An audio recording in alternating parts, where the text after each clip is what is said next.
My name is David Carter, and 15 years ago, I stood at the altar with a woman I believed I'd spend the rest of my life with. Her name was Claire. We'd dated for 3 years before tying the knot, college sweethearts who swore we'd beat the odds. From the outside, we looked perfect, young, successful, deeply in love. I didn't realize back then how quickly fantasy could turn into nightmare. We met at a campus party. She was a sophomore, I was a junior. There was this unspoken electricity when we locked eyes across a crowded backyard. That night, we ended up talking under the stars for hours, laughing like we'd known each other our entire lives. From then on, we were inseparable. Even during my final year after I graduated and moved to a different city, we made it work. She stayed for her senior year. I planned, saved, and built a life for us. When she graduated, we married within 6 months. Everything felt right. Fast forward to the first year of marriage. We were still in that honeymoon phase, holding hands in the car, cooking together, making plans for our future kids. One summer evening, we were invited to a barbecue at a friend's house. One of those laid-back events where everyone brings their favorite drink and someone inevitably ends up barefoot around a fire pit. There were 4 couples in total, all our age, sipping wine and laughing around the flames. As the night wore on and the drinks kept flowing, someone, Sadie, I think, brought up this game they'd all played, Celebrity Hall Pass. I asked what the hell that even meant, and they explained. It's simple, Sadie said, giggling. You pick one celebrity you'd be allowed to sleep with if the chance ever came up. No consequences, no guilt. It's a get-out-of-jail-free card. I remember laughing awkwardly. That's insane. You're telling me this is an actual agreement between married couples? Yep, Sadie's husband Tom chimed in, completely serious. In fact, it doesn't even have to be a celebrity. We made ours open. If either of us wants to explore, we have that freedom. He pointed around the circle. We all agreed to it. It keeps things exciting. Then Katie, one of the other wives, admitted she'd already used hers. She was at a conference, met a widower she felt sorry for, and called her husband to let him know she was using the pass. I was stunned. More than stunned, I was disturbed. These weren't college kids playing pretend. These were married adults openly admitting they'd created backdoors in their commitments. Claire hadn't said much up until then. She just squeezed my hand and gave me a small smile. Then she whispered, "It's just a game. Don't overthink it." And to be honest, I wanted to believe her. I wanted to think this was nothing more than drunken nonsense.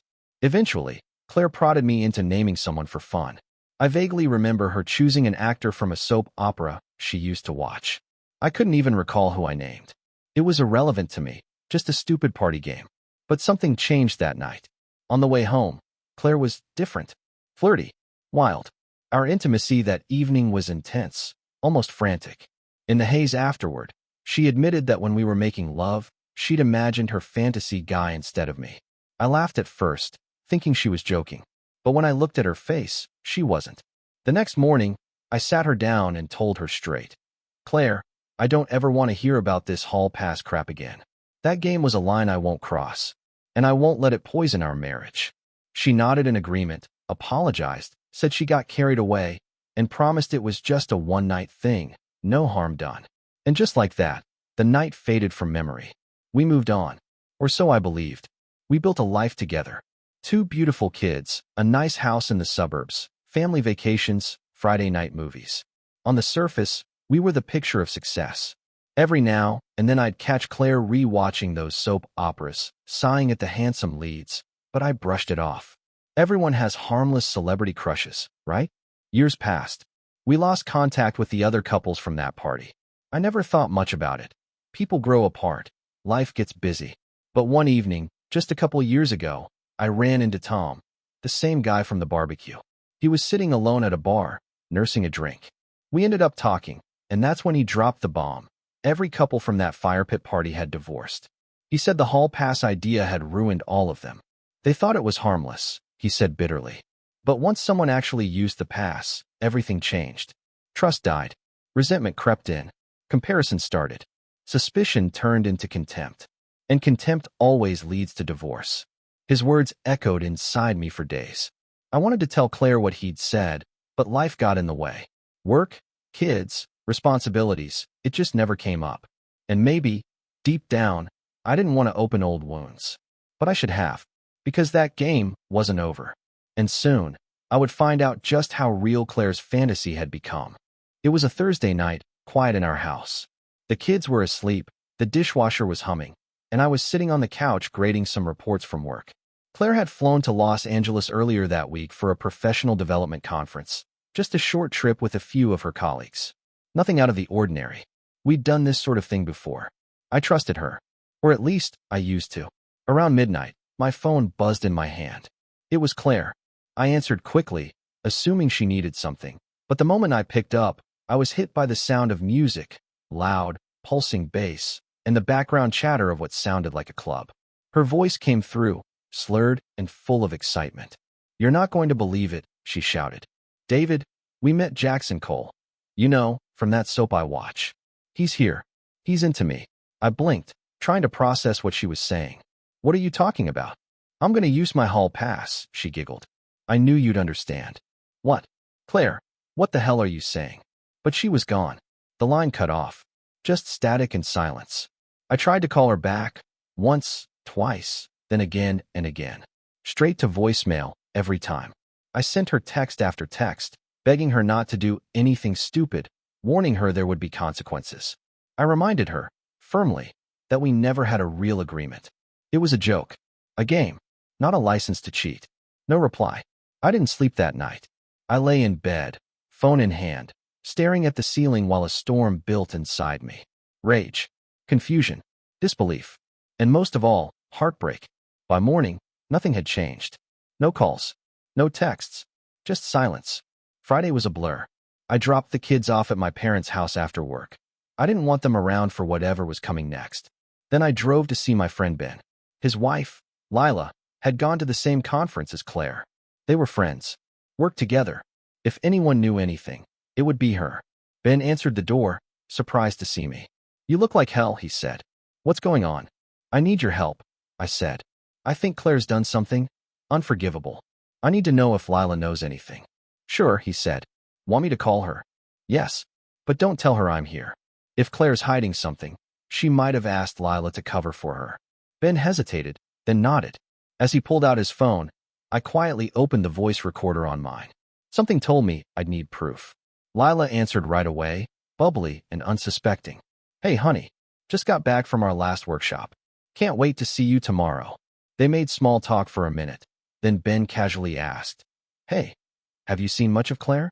David said he hasn't heard from her. There was a pause. "Shoo, don't tell him I talked to you," she whispered, not realizing I was listening in. "Last I saw of her was last night. We were at this club, and this hot soap actor came over to our table. Claire was so excited. He gave her an autograph, danced with her, and when she told him about the hall pass, he jumped at the chance. I tried to talk her out of it, but she said it was a once-in-a-lifetime opportunity. Next thing I know, she's leaving the club with him, arm in arm." My heart shattered all over again. She really did it. Ben ended the call, looking at me like he'd just watched a train crash. "Jesus, man. I didn't know. I thought it was just a joke between you two." "It was," I said. "But she made it real." Driving home that night, I felt numb. I didn't cry. I didn't scream. I just sat in silence, gripping the wheel, every muscle in my body clenched with a mix of pain and fury. My phone was still dark. No calls. No messages. Just more silence. Claire's flight was scheduled to land Saturday afternoon. I didn't know what she'd say when she walked through that door, but I wasn't going to let her spin the story. I needed the truth, and I needed her to say it on record. So I set up the camera. I placed it high on a shelf in the living room, angled perfectly toward the entryway. I hid the remote under a cushion. If she was going to destroy our marriage, she could do it on camera, with no way to deny it later. At 4 p.m., I got a text from Ben. "Lila just got dropped off. Claire's on her way to you." I took a deep breath and waited, listening for the garage door. When it finally rumbled open, I hit record. I sat there motionless, palms resting on my knees, heart pounding like a war drum beneath my ribs. The garage door closed, and seconds later, I heard the door from the kitchen swing open. Claire was humming. Actually humming.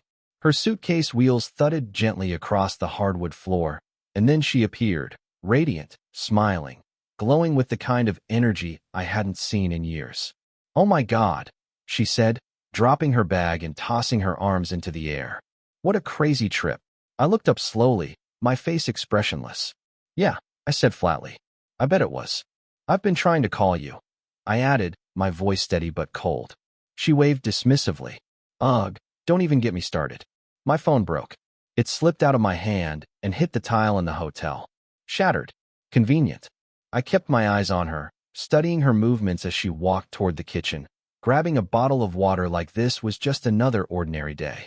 My thumb quietly pressed the camera remote under the cushion beside me. We need to talk, I said.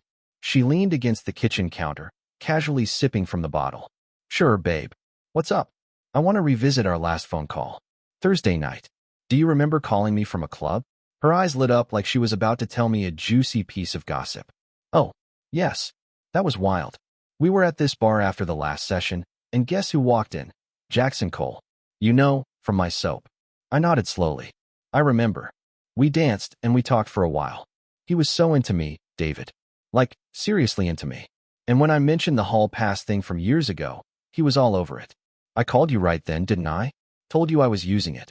You did, I said, barely containing the bile in my throat. He was amazing, she said, her voice light, almost dreamlike. Took me back to his place. I mean, wow. He's definitely used to women.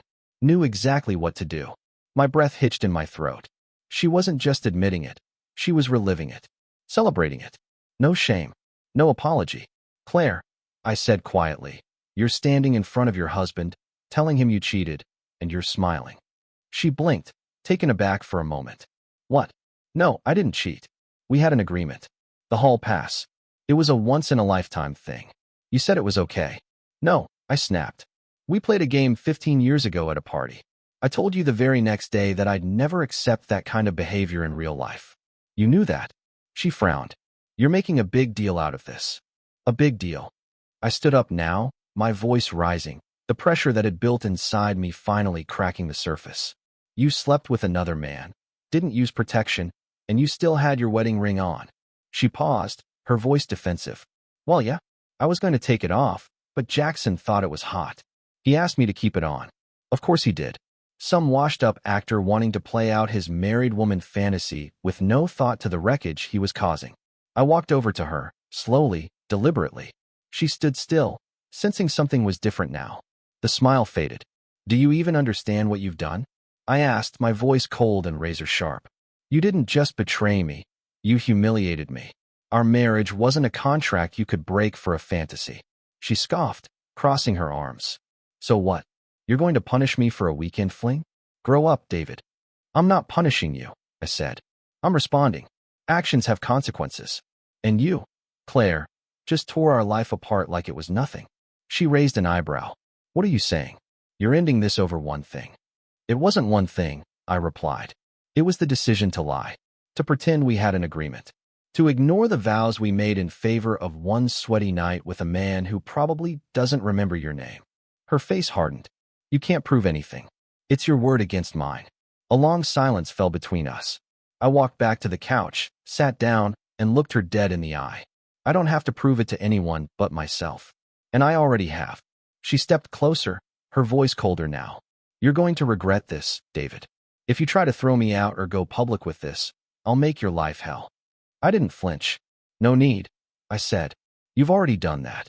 And somewhere behind us, the little red light on the hidden camera kept blinking, silently capturing every word. Claire stormed off after our confrontation, slamming the bedroom door so hard the walls seemed to tremble with it. But I didn't move.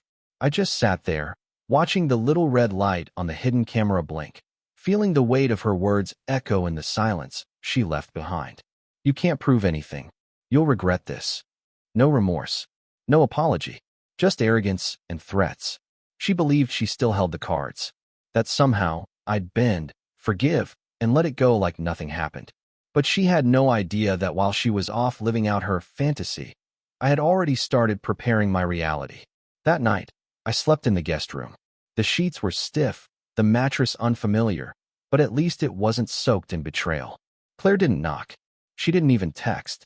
Her silence wasn't an apology, it was strategy.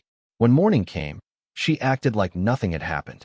The kids get off to school okay? She asked in the kitchen, pouring her coffee. I didn't answer at first.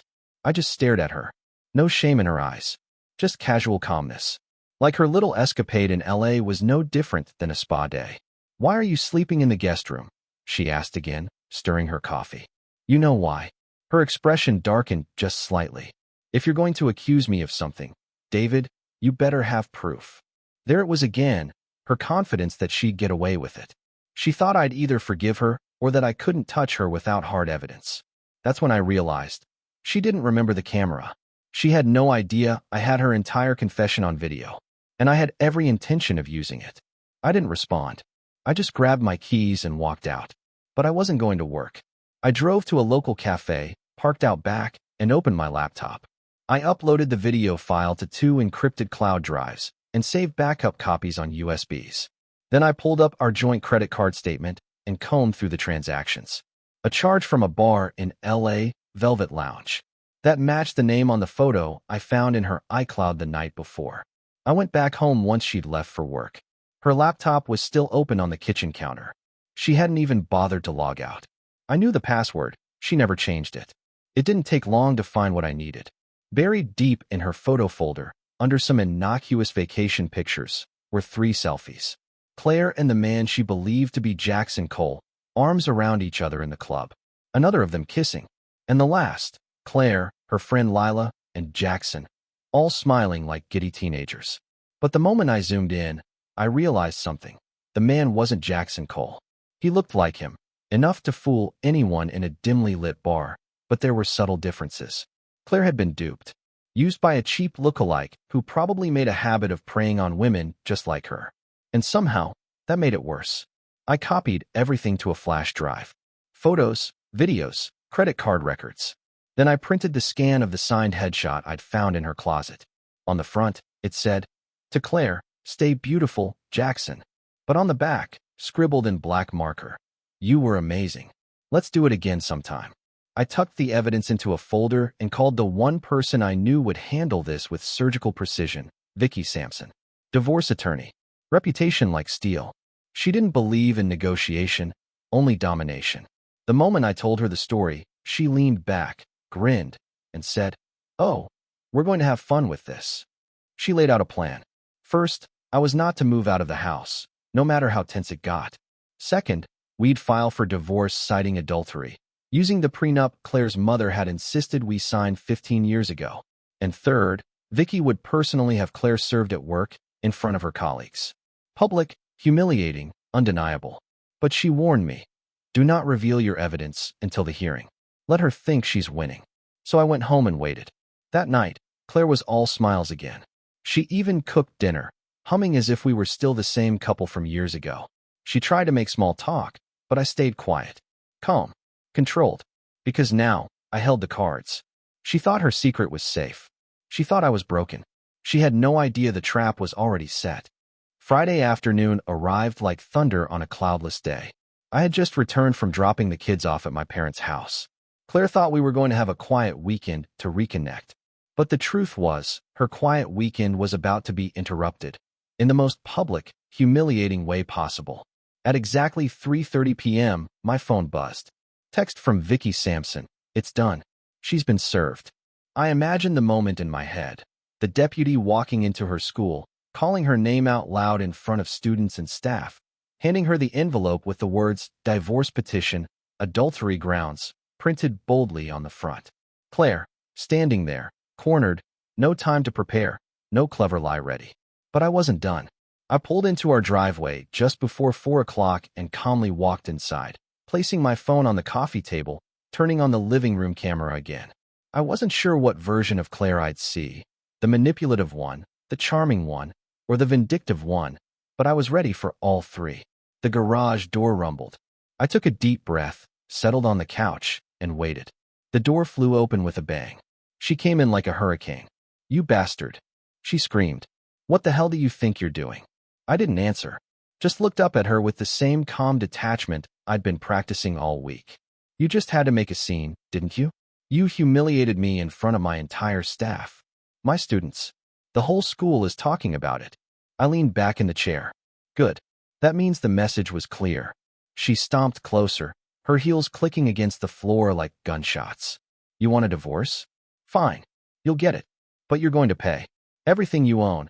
I'll take it. You won't see a dime left, David. You sure you want to go there? I asked quietly. She didn't hear the warning in my tone. Or maybe she did and ignored it. You think you can make this about me? You have no proof. No lawyer is going to believe your pathetic story. Still, I didn't flinch. I let her spiral. That's what people like Claire do when they realize they've lost control. Let me ask you, I said, my voice steady. What was it like? Sleeping with a man you thought was a celebrity while your wedding ring was still on. Her jaw tightened. I stood now, slow and deliberate. You thought he was Jackson Cole. But he wasn't, Claire. He's a lookalike. A con artist. He's done this to dozens of women. Married women. You got played. Her face paled, the fury faltering for the first time. You think I'm bluffing? I said. I have the selfies. The signed photo. The video of you bragging about it in this room. The call from Lila. You admitted everything. And I recorded all of it. Claire's lips parted, then closed again. She was trying to think, trying to pivot. You recorded me, she whispered. I nodded. You bet I did. And it's admissible. She looked around, like she might find the camera hiding in plain sight. Her face contorted, rage, fear, disbelief all crashing into each other. You violated my privacy. You violated our marriage. Her voice cracked. You don't understand. I didn't know he wasn't real. I thought it was just one night. A fantasy. You made a choice, I said. And now, you live with it. I'll fight this, she hissed. You'll regret ever trying to humiliate me. You already tried that, Claire. Remember the night you told me you were proud of what you did? That you'd never forget it? You burned this house down. All I did was walk away from the fire. She stood frozen, breathing hard. Then, just like before, she tried to spin. You're being dramatic. If you'd just let it go, we could fix this. No, I'm done fixing things you chose to break. And for the first time, Claire had no words. She turned and walked out of the room without slamming the door. This time, it wasn't rage. It was realization. She'd lost. And I hadn't raised my voice once. The house was silent after Claire stormed upstairs. I could hear her pacing, opening and slamming drawers, maybe hoping I'd come after her, maybe trying to decide if she still had the upper hand. But I didn't move. I just sat there on the couch, letting the camera run, letting the silence settle like dust after a demolition. Later that night, I heard her trying to make calls behind closed doors. Whispers. Urgency. Probably to Lila. Probably trying to come up with some new version of the truth. But the problem was, the truth was already documented. The photos, the recordings, the emails, the selfies. Her lies didn't have a leg to stand on anymore. The next morning, Claire was all smiles again. Like the explosion the day before had never happened. She poured coffee, humming as she moved around the kitchen. You're not going to talk to me now? She asked, setting my mug down like we were still just a married couple navigating a rough patch. I sipped slowly. Why would I talk to my cheating wife? Her face twitched, but she didn't drop the act. So we're doing this now? The villain act? You know you can't prove anything, David. I leaned forward, locking eyes with her. I already have. Her smile faltered. You think a few texts or some blurry photos mean anything? A judge won't side with you. I have more than texts, I said, voice low and steady. I have a full recording of you confessing, right here in this living room. I have your friend's call to her husband admitting you left with that man. I have the photo you hid in your briefcase, the one with his signature on the front, and the message on the back about how great you were in bed. She froze. You went from fantasy to felony real quick, I added. And you're still standing here acting like none of it matters. Her eyes narrowed. So what's the plan? Public shaming? Custody battle? Think the kids will thank you for destroying their family. I stood up. I'm not the one who destroyed it, Claire. You did that the moment you prioritized a one-night thrill over your vows. The next few days were a tightrope walk. Claire didn't try to deny the affair anymore, not outright. But she tried a different strategy, confuse, gaslight, twist. She began telling Julie and Max that I was angry for no reason, that I was making things up. She even hinted that I was having an affair of my own, trying to flip the narrative before it collapsed completely. But I stayed quiet, because the storm was coming, and she had no idea how hard it would hit. On the day of the preliminary hearing, Claire walked into the courthouse like she was heading to a school meeting. Pressed blouse, bright lipstick, a confidence she had no right to wear. Her lawyer walked beside her, smug, probably thinking I had nothing to stand on. I arrived early with Vicky, who carried our evidence like a loaded weapon. We didn't say much, didn't need to. I knew exactly what was coming. So did she. During her deposition, Claire lied under oath. Denied the affair. Denied even meeting the man. Denied going to the club. Lila, called as a witness, backed her up with shaky hands and a cracked voice. But they didn't know we had it all. Then came our turn. Vicky stood, her voice firm. Your Honor, we'd like to submit audio and video evidence that directly contradicts the testimonies provided by Mrs. Carter and her witness. The judge raised an eyebrow. Proceed. We played the recording of Lila's call, her words crystal clear as she described Claire leaving the club with her soap star. Lila stared at the courtroom floor, unable to meet anyone's eyes. The judge made her confirm that it was her voice. She nodded silently. Then came the video. Claire's face appeared on the screen, standing in our living room, grinning as she described the night she'd spent with the man she thought was a celebrity. Every word, every graphic detail. Her own mouth digging the grave she thought she'd never lie in. The courtroom was dead silent. When the video ended, Claire looked stunned. Her lawyer tried to object, to twist it, to claim the footage was out of context. But it didn't matter. Then Vicky added the final blow. The man she believed to be Jackson Cole is a known impersonator, a con artist who's been arrested for fraud. Our private investigator confirmed it, complete with club security footage and medical records showing a history of STD transmission. The judge didn't say a word for a moment. He just leaned back, steepled his fingers, and stared at Claire like she was a puzzle he'd already solved. I've heard enough, he said. Claire looked like someone had pulled the floor out from under her. Because they had. And now there was nowhere left to stand. Claire's face was pale, lips trembling, her eyes darting around the courtroom like she was looking for an escape hatch. But there wasn't one. Not this time. Every thread of her carefully woven lie had just unraveled in front of a judge, her lawyer, and a gallery of stunned faces. Her so-called soap star turned out to be a fraud, a man who preyed on vulnerable, married women for thrills. And she had played right into his game. The judge leaned forward, folding his hands. His voice was calm, but there was steel beneath it. Mrs. Carter, you were under oath. You lied. Not once, but repeatedly. This court does not take that lightly. Claire opened her mouth, as if to say something, maybe to beg, maybe to deflect, but nothing came out. Her lawyer looked rattled, flipping through papers that no longer mattered. And Vicky? She just sat back in her chair, a quiet smirk playing at the corners of her lips. Every move had gone exactly as planned. But the judge wasn't finished. We're not just discussing adultery, he said. We're discussing perjury, deception, and the calculated misuse of trust. Mr. Carter provided overwhelming evidence. And you, Mrs. Carter, showed not 1 ounce of remorse until now. If this is even remorse. He turned to Vicky. The prenup is upheld. Custody of the children is awarded to Mr. Carter. This court finds the mother unfit at this time due to her extensive dishonesty and poor judgment. Claire gasped audibly. Unfit, she whispered. You can't, Your Honor. I'm their mother. You are, the judge replied. But you chose to lie, and those lies have consequences. Then came the final blow. You and your witness, Ms. Lila Davis, committed perjury in this courtroom. I'm holding you both in contempt. Each of you is fined $5,000. And be grateful I'm not ordering jail time. Claire's lawyer tried to object, but the judge silenced him with a look. Sit down. This court has seen enough deceit for one day. Court adjourned. The gavel dropped like thunder. I stood, buttoned my jacket, and looked toward Claire. She couldn't even meet my eyes. Her entire world, built on ego, impulse, and illusion, had collapsed in a single afternoon. She shuffled out of the courtroom behind her lawyer, head down, shoulders hunched, completely hollow. But the story didn't end there. Vicky pulled me aside as we exited. Local media was tipped off about the case, she said casually. Not by us, of course. Her grin said otherwise. You might want to stay tuned to the evening news. I didn't have to wait long. Outside the courthouse, Claire walked straight into a reporter with a cameraman. Mrs. Carter, the reporter asked, holding the mic toward her.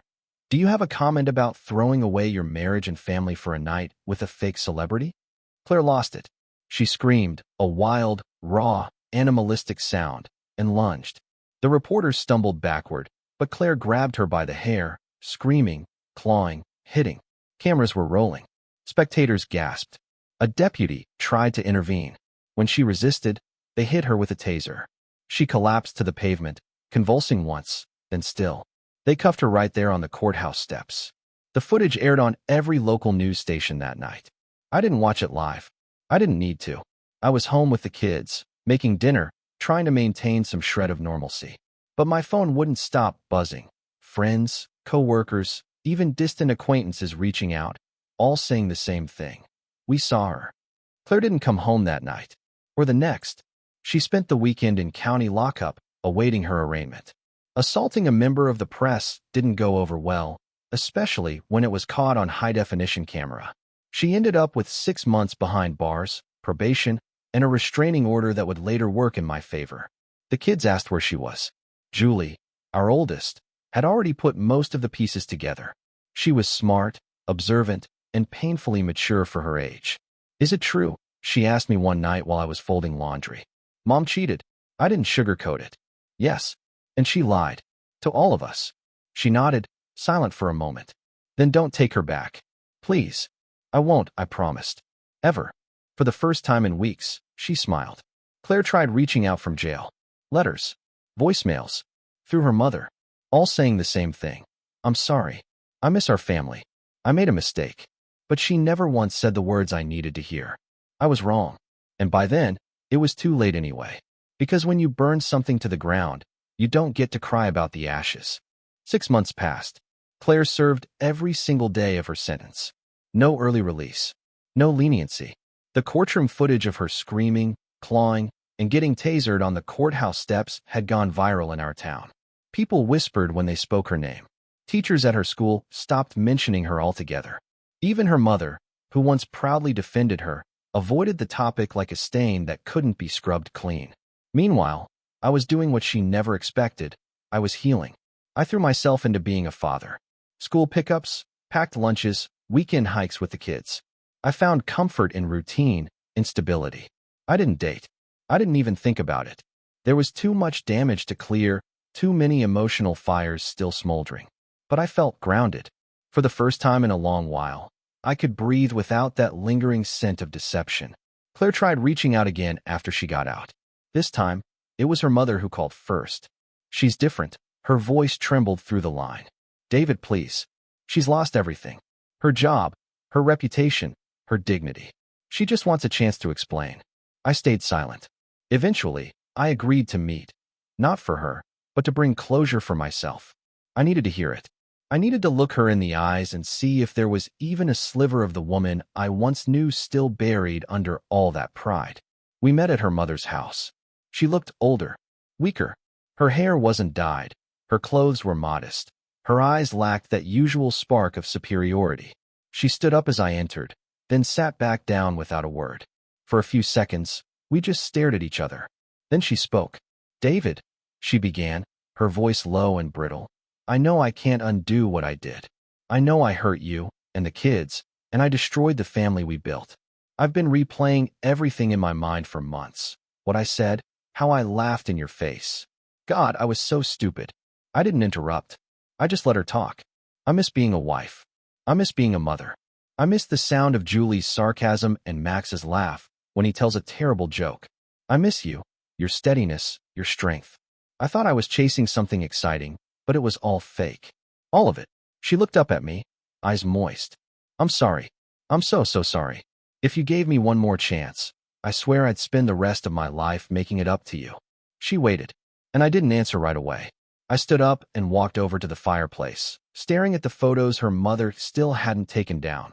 Wedding pictures, a Christmas morning shot from years ago, a vacation photo at the lake. I believe you're sorry, I finally said. I believe you regret what you did. But not once have you ever said you were sorry for breaking our vows. You keep talking about what you lost. You missed the life, the role, the comfort. But you never once said you were sorry for cheating. She blinked, confused. But no, I cut her off. You're sorry it fell apart. You're sorry you got caught. You're sorry you didn't get your fantasy ending.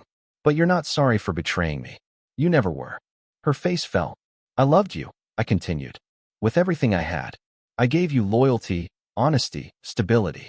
And you threw it away for a night with a man who didn't even give you his real name. Tears spilled down her cheeks. I'm not here to shame you, I said. I'm here to close the book. David, she whispered. Please. I'm not angry anymore, I said. But I'm also not yours anymore. I won't be. Not now. Not ever. I walked to the door. She stood up, trembling, reaching out. Can we at least stay in touch? For the kids? Maybe rebuild something small. I turned back once. If you want to be a mother again, you can start by apologizing to your children. Not with excuses. Not with spin. Just honesty. Until then, we're done. And then I left. Her cries followed me down the hallway, but they didn't break me. Because the truth is, there's a kind of peace that comes when you finally let go of someone who never really held on to you in the first place. She gambled our marriage on a fantasy. I walked away with reality, and I've never looked back. Looking back, I've learned that betrayal doesn't always come wrapped in silence. Sometimes, it comes laughing in your face, convinced it'll never be held accountable. The biggest lesson I carry now is this. Loyalty must be mutual, not assumed. I gave Claire every chance, every ounce of grace, and she mistook my silence for weakness. But silence can be the calm before a reckoning. To those in their later years, those who've weathered decades of marriage or lost count of the sacrifices they've made, let me say this clearly. You are never too old to draw the line where your dignity begins. Love should never require you to surrender your self-respect. And forgiveness, though powerful, should never be handed out without genuine repentance. I stayed true to my vows, not just for her, but for me. Because at the end of the day, when everything falls apart, the only person you'll always have to live with is yourself. If you ever find yourself clinging to a relationship that no longer honors you, I hope you remember what I finally did. Letting go isn't giving up, it's choosing peace over illusion. And peace, at any age, is worth everything.